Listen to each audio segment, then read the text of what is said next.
talking about the race issue. I don't think this has anything to do with President Obama. I think it's just the time that we're going through. And recently there was an issue with James Blake where the police officers got the wrong person and the race issue came up.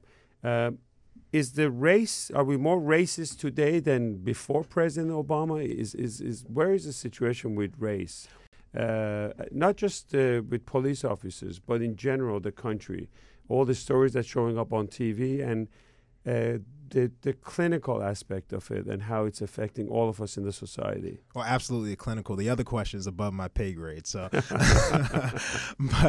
in terms of race relations in this country, obviously a lot of it has been in the context of police community relations. But beyond that, there's been research that's looked at how bias shows up in the doctor's office or how does it show up in classrooms. And so we all use the information we have around us to make decisions. And so when we talk about race relations in our country, we're going through a time where we're really taking time to look within ourselves. And when we talk about a concept called implicit bias, which is biases that are outside of our awareness that all of us have, this plays a role in how our interactions happen. And even if it's unintentional discrimination against any group, it can have an effect in that group and it can relate to the stress that they have in their daily life.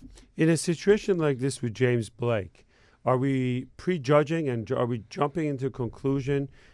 Could this be just a simple mistake that someone thought it was somebody else and they got him and all of a sudden the race became an issue?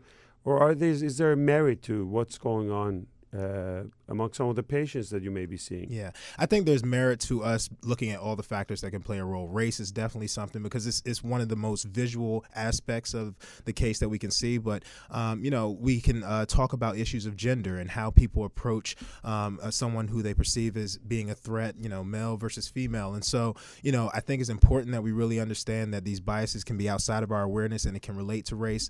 And at the same time, I think we should look at what is the aggregate impact. So over time, how is this impacting stress levels in our country and relating to how people respond? Because what we know is when people are highly stressed, they're in crisis mode. And so they're making decisions based off limited information and they're selecting what they attend to. And so if they select what they attend to in a way that takes out the other information that can really help them make a better decision, then we're potentially putting all of ourselves in more dangerous situations.